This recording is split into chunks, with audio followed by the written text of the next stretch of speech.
त्याला मोका लावण्यात यावा अशा पद्धतीची मागणी आता मोका लावण्यात आलेले आहे। त्याचबरोबर हत्येच्या गुन्ह्यामध्ये देखील आहे सहभाग करण्यात। बघा, पहिल्या दिवशीपासून राज्याचे मुख्यमंत्री माननीय फडणवीस साहेब, उपमुख्यमंत्री माननीय शिंदे साहेब हे सांगत होते की या प्रकरणामधल्या बीडच्या सरपंच हत्यामधल्या कुठल्याही आरोपीला सोडणार नाही आणि ज्या ज्या गोष्टी तपासामध्ये पुढे येतील त्याप्रमाणे जी कलम लावायला पाहिजे ती सगळी कलम लावली जातील आणि कुणालाही सोडणार नाही।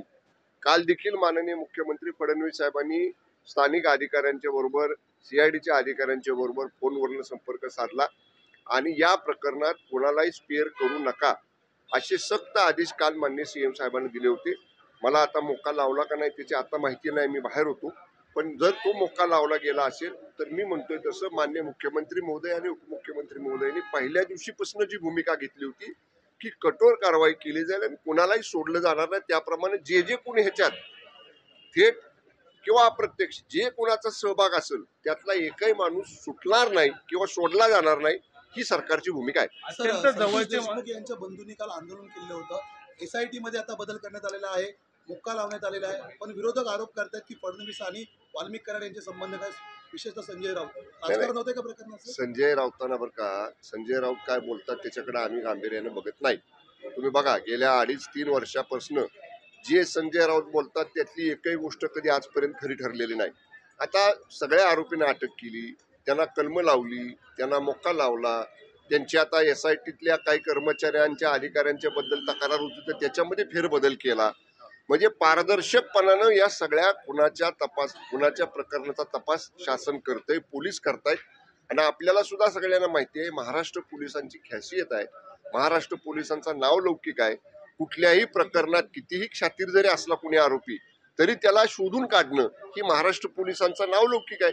त्यामुळे महाराष्ट्र पोलीस या प्रकरणाचा सुद्धा 100% छडा लावतील। मंत्रिमंडळातला एक जण यामध्ये सहभागी आहे असं देखील सांगितलं जात आहे, कारण की ज्या पद्धतीने सगळे संबंध जोडले जात आहेत, कसं बघताय? कुणी काय आरोप करावे याला अर्थ नाही। मी बघा तुम्हाला सांगितलं, या सगळ्या गोष्टीचा तपास सुरू आहे, सगळ्या गोष्टींचे जाब सुरू आहेत, तपासामध्ये सगळ्या गोष्टी हळूहळू पुढे येत आहेत।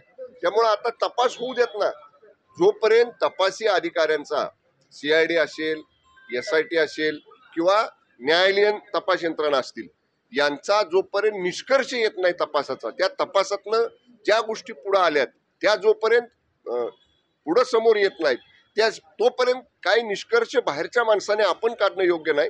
तपास यंत्रणेला त्यांचं काम करू द्या, ते योग्य पद्धतीनं काम करतील। मोका लावलेला आहे, कराडांवरती मोका लावल्यानंतर आकाचा आका होता, त्यामुळे त्या आकावरती सुद्धा कारवाईची आहे ती होणार का, त्यानुसार तपास हा पुढे जाणार का? मी परत आपल्याला सांगेन, तपास योग्य दिशेनं चाललेला आहे, तपासामध्ये पारदर्शकता आहे आणि सर्व वरिष्ठ अधिकारी ज्या पद्धतीनं माननीय मुख्यमंत्री महोदयांनी पारदर्शकपणे आणि कोणालाही स्पेअर न करता हा तपास करण्याचे आदेश दिलेले आहेत त्याप्रमाणे हा तपास या ठिकाणी सुरू आहे। मला काय शिवसेनेची आता काँग्रेस होऊ लागलेली आहे असं स्वतः भास्कर जाधव म्हटलेले आहेत, ती आता क्लिपही व्हायरल होती त्यांची। नाही, आता ते मी ऐकलं नाही, पण ते जर बोलले असतील तर मग आम्ही 2019ला हेच म्हणत होतो ना, महाविकास आघाडी जेव्हा संजय राऊतांनी शिवसेनेला करायला लावली काँग्रेस बरोबर, त्यावेळी आम्ही हेच म्हणत होतो की हे आपल्याला परवडणार नाही, त्यांचे विचार वेगळे आहेत आणि हिंदू हृदय सम्राट वंदनीय शिवसेना प्रमुख स्वर्गीय बाळासाहेब ठाकरे साहेबांनी आपल्याला दिलेली शिकवण आणि आपल्याला दिलेले विचार वेगळे आहेत।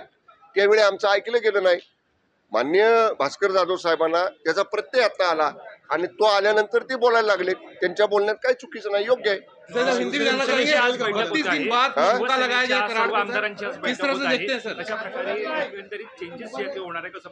नाही, आज जी बैठक आहे ना, माननीय पंतप्रधान मोदी साहेब उद्या महायुतीमधल्या सर्व पक्षाच्या आमदारांच्या बरोबर संवाद साधणार आहेत आणि त्या अनुषंगानं शिवसेना विधिमंडळ पक्षाच्या आमदारांची आज बैठक या ठिकाणी आयोजित केलेली आहे।